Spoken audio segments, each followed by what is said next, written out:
সাদা ভাত, পোলাও, রুটি, পরোটা বা লুচি যে কোনো কিছুর সঙ্গেই ভুনা মাংস দিয়ে চমৎকার একটা জুটি বেঁধে ফেলা যায়। আসসালামু আলাইকুম দর্শক, ঈদ আয়োজনে আপনাদের জন্য আমার আজকের রেসিপি ভুনা মাংস। কোরবানির প্রথম মাংসটা ঘরে আসার পর আমরা সাধারণত মাংস ভুনাই রান্না করে থাকি, যদিও প্রত্যেকের রান্নার স্টাইল আলাদা, উপকরণের পরিমাপ আলাদা। এর আগেও আমি আপনাদের সঙ্গে কোরবানির মাংস রান্নার দুটো আলাদা রেসিপি শেয়ার করেছি। আজকের পর্বে আবারও দেখাবো কিভাবে ফ্রেশ কোরবানির মাংসটা রান্না করা যায়, এবং সেটা চুলা নয়, ওভেনে। কোরবানির ঈদে আমাদের ব্যস্ততার পরিমাণ একটু বেশি থাকে, তাই আপনি যদি চুলার পরিবর্তে ওভেনে রান্নাটা করেন তাহলে অনেকটা সময় পেয়ে যাবেন বাকি কাজগুলো গোছানোর। তবে আপনি চাইলে একই রেসিপিতে চুলাতেও এই মাংসটা রান্না করতে পারবেন। আর হ্যাঁ, আজকের রান্নাটা আমি করব ঘরে বানানো রেডি মিক্স মাংসের মশলা দিয়ে, যেটা রেসিপি কয়েকদিন আগেই আমি শেয়ার করেছি। ডেসক্রিপশন বক্স থেকে আপনারা চাইলে দেখে নিতে পারেন। আজকের মাংস ভুনা আমি করব গরুর মাংস দিয়ে। আপনারা চাইলে ভেড়া, উট বা খাসির মাংস দিয়েও একইভাবে রান্নাটা করতে পারেন। আমি এখানে হাড্ডি এবং চর্বি সহ 2.5 কেজি মাংস নিয়েছি। শুধু সলিড মাংস দিয়ে কিন্তু মাংস রান্না করলে যত কিছুই দেন অতটা টেস্ট আসে না। তাই সবসময় মাংস ভুনা করার ক্ষেত্রে বা যে কোনো রান্না করার ক্ষেত্রে একটু চর্বি এবং হাড্ডি সহ মাংস নিতে চেষ্টা করবেন। যেহেতু আজকের রান্নাটা আমি ওভেনে করব, তাই আমি একটা বড় ওভেনের ট্রে নিয়েছি। আপনারা চাইলে ওভেন প্রুফ অন্য যে কোনো ডিশেও রান্নাটা করতে পারেন। এমনকি যদি ঘরে স্টেনলেস স্টিলের কোনো পাত্র থাকে, হাঁড়ি কড়াই, তার মধ্যে দিয়েও কিন্তু রান্নাটা করা যাবে। এখন প্রথমে আমি এর মধ্যে সেই 2.5 কেজি মাংসটা দিয়ে দিচ্ছি। যদি পাত্র বড় হয় আরও বেশি করেও কিন্তু একসঙ্গে রান্নাটা করতে পারবেন। এবারে প্রথমে আমি এর মধ্যে পেঁয়াজ দিয়ে দিব। পেঁয়াজটা আমি দুইভাবে দিচ্ছি, একটা হচ্ছে পেঁয়াজ বাটা, অন্যটা হচ্ছে পেঁয়াজের বেরেস্তা। চাইলে যে কোনো একটাভাবেও দেওয়া যেতে পারে, অথবা এভাবে দুইভাবে দিবেন, তাতে বেশি টেস্ট হয়। দুটোই আমি 1 কাপ করে দিয়েছি। তারপরে এখানে আমি 3 টেবিল চামচ দিয়েছি আদা বাটা এবং 2 টেবিল চামচ দিয়েছি রসুন বাটা। এবারে আমি এর মধ্যে দিয়ে দিব সেই রেডি মিক্স মাংসের মশলা। যদি আপনারা ঘরে মশলাটা না তৈরি করতে চান তাহলে একইভাবে প্যাকেটের মশলা দিয়েও কিন্তু রান্নাটা করা যাবে। যতটুকুন আমি মশলা তৈরি করেছিলাম তার পুরোটাই দিয়ে দিয়েছি এই 2.5 কেজি মাংসের জন্য। তারপর এখানে আমি 1.25 কাপ দিয়ে দিচ্ছি তেল। যে তেলে আমি পেঁয়াজ বেরেস্তা করে নিয়েছি সেই বেরেস্তা ভাজা তেলটাই এখানে দিচ্ছি। আপনি চাইলে নর্মাল তেলও দিতে পারেন। আর তেল খুব বেশি আমি এখানে দিব না, কারণ যেহেতু আমি চর্বিওয়ালা মাংস নিয়েছি, তো মাংস থেকেও কিন্তু অনেকটা তেল বের হবে। তারপরেও কিছু রান্না থাকে যেগুলোতে মোটামুটি একটু তেলটা দিতে হয়, না হলে আসলে লুকটা ওরকম ডেলিশিয়াস আসে না। তবে আপনারা চাইলে তেলের পরিমাণ আরও কমিয়ে দিতে পারেন। এবারে আমাদেরকে যেটা করতে হবে, খুব ভালো করে মশলা আর মাংস একসঙ্গে একটু কচলে মাখাতে হবে। যত ভালো করে আপনি মাখাবেন ততই ভালো রেজাল্ট আপনি পাবেন। আর মাখানোর পরে যদি আপনার হাতে সময় থাকে তাহলে ঘন্টাখানিক এটাকে একটু রেখে দিতে পারেন, যাতে মশলা ঢুকতে পারে। তবে ঈদের দিন সাধারণত একটু তাড়াহুড়া থাকে যে মাংসটা তাড়াতাড়ি রান্না হবে, সবাই খাবে। তো সেই ক্ষেত্রে আপনি মাখিয়ে সরাসরিও কিন্তু এটা ওভেনে ঢুকিয়ে দিতে পারেন। মাংস এবং মশলা একসঙ্গে খুব ভালো করে মাখানোর পরে এবারে পাত্রের চারপাশে আমি সমান করে একটু বিছিয়ে দিচ্ছি। ওভেনে রান্না করার ক্ষেত্রে প্রথমেই আমরা এর মধ্যে কোনো পানি দিব না। এমনিতেও আজকের রান্নায় আমি আলাদা করে কোনো পানি ব্যবহার করব না। তবে আপনারা যদি বেশি ঝোল রাখতে চান সেক্ষেত্রে পানি দিতে পারেন, তবে এই পর্যায়ে নয়। আমি বলবো কখন দিতে হবে। তারপরে একটা ঢাকনা দিয়ে পাত্রটাকে ভালো করে ঢেকে দিতে হবে। যেহেতু আমি যে পাত্রটা নিয়েছি তার নিজস্ব কোনো ঢাকনা নেই, তাই আমি ফয়েল পেপার দিয়ে সুন্দর করে সিল করে দিচ্ছি। ঢাকনাটা দেওয়া খুবই জরুরি, যেহেতু ওভেনে রান্না করব, ওপর থেকে নিচ থেকে চারপাশ থেকেই তাপটা পাবে। তো যদি আমি ঢেকে না দিই দেখা যাবে যে ওপরের মাংসগুলো সহজেই কালো হয়ে গিয়েছে, পুড়ে যেতে পারে এবং শক্তও হয়ে যেতে পারে। তাই এটাকে খুব ভালোভাবে ঢেকে নিতে হবে।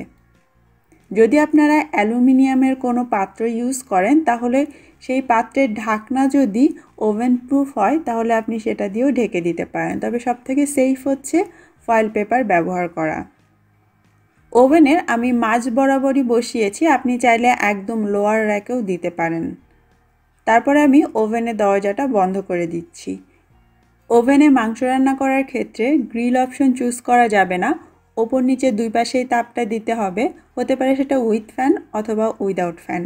আমি উইথ ফ্যানটা চুজ করব, কারণ এতে করে ভেতরে হিটটা বেশি পাই এবং গরম বাতাস খুব ভালোভাবে সার্কুলেট হয়, তাতে মাংসটা তাড়াতাড়ি সেদ্ধও হয়।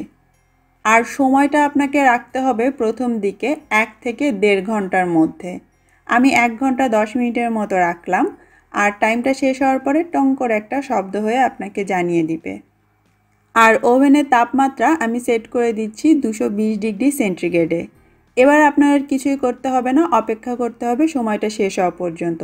আর যদি চুলাতে রান্না করতে চান তাহলে এই সময়টা আপনাকে নেড়ে চেড়ে কষাতে হবে। তো ওভেনে করলে এই সময়টা আপনি ফ্রি পাচ্ছেন অন্য কাজ করার জন্য।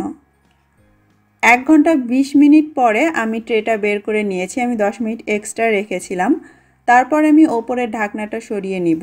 খুব সাবধানে ফয়েলটা সরাতে হবে, কারণ ভেতরের থেকে বাতাস এতক্ষণ বের হতে পারেনি, তো ওই ভাপটা হাতে লাগতে পারে। এখন আমাদেরকে যেটা করতে হবে, মাংসটাকে একটু নেড়ে চেড়ে উল্টে পাল্টে দিতে হবে। চুলাতে থাকলে যেমন বারবার কষাতে নাড়তে চাড়তে হয়, ওভেনে তো সেটা হয় না। তো ঘন্টাখানেক বা 1.5 ঘন্টা পরে বের করে আপনাকে একবার এই কাজটা করে দিতে হবে। এতে করে মাংসগুলো ওপর নিচ হয়ে যাবে এবং প্রত্যেকটা মাংসে সমানভাবে মশলার স্বাদটা আসবে। মাংসের এই পাত্রটাকে ঢেকে ওভেনের মধ্যে রান্না করার কারণে দেখতেই পাচ্ছেন মাংস থেকে যতটা পানি বের হয়েছিল সেটা কিন্তু এখন পুরো দেখা যাচ্ছে। আমি এই পাত্রে কিন্তু আলাদা এক ফোঁটাও পানি অ্যাড করিনি। এখন আপনি যদি ঝোল ঝোল মাংস খেতে চান, সেই ক্ষেত্রে এই পর্যায়ে আপনি চাইলে কিছুটা পানি অ্যাড করে দিতে পারেন। আমি কোনো পানি এতে দিব না। সব কিছু একসঙ্গে ভালো করে একটু মিশিয়ে নেওয়ার পরে এই পর্যায়ে আপনাকে একটু চেক করে দেখতে হবে যে লবণ টবণ ঠিক আছে কিনা। লবণ ঠিকই আছে, তবে ভাত রুটির সঙ্গে খেতে গেলে একটু কম লাগতে পারে, এই জন্য আমি এক্সট্রা 1 চা চামচের মতো লবণ এতে দিয়ে দিচ্ছি। আমরা যে মশলাটা ব্যবহার করেছিলাম তাতে কিন্তু অলরেডি লবণ দেয়া ছিল, তো বাড়তি লবণটা আপনাকে এই পর্যায়ে একটু চেক করে দিয়ে দিতে হবে। সেই সঙ্গে আমি এর মধ্যে কিছু কাঁচামরিচও দিয়ে দিব সুগন্ধের জন্য। আর হ্যাঁ, আপনারা যারা আলু দিয়ে মাংস খেতে পছন্দ করেন তারা এই পর্যায়ে আলু টুকরো করে কেটে দিবেন এবং সাথে সামান্য একটু পানি দিতে পারেন যদি ঝোল রাখতে চান। লবণ দেওয়ার পর আবারও মাংসের সঙ্গে ভালো করে মিশিয়ে নিব এবং আরেকবারের জন্য আমরা ওভেনে ঢুকাবো। এখন সেই সময়টা কতটুকুন হবে সেটা ডিপেন্ড করছে এই পর্যায়ে আপনার মাংসটা কতটা সেদ্ধ হয়েছে। এক একটা মাংস এক এক রকম হয়, কোনো মাংস সেদ্ধ হতে বেশি সময় লাগে, আবার যদি বাচ্চা গরু হয় তাহলে দেখা যাচ্ছে খুব তাড়াতাড়ি সেদ্ধ হয়ে যায়।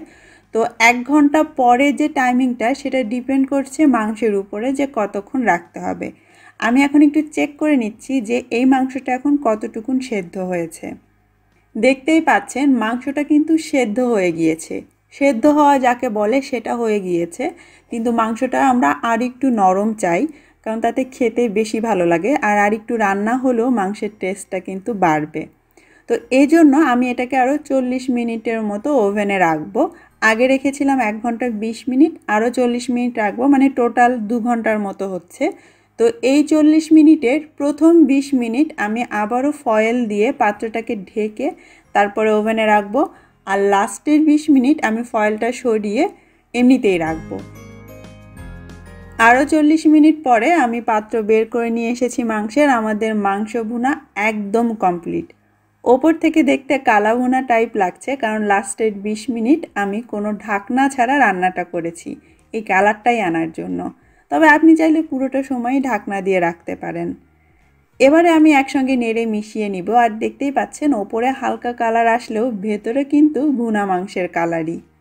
সব কিছু একসঙ্গে নেড়ে মিশিয়ে নিচ্ছি। আমাদের ভুনা মাংস রান্না একদম কমপ্লিট। এখন জাস্ট গরম গরম খাওয়ার পালা। দেখলেন তো কত সহজে ওভেনে রান্না করা গেল।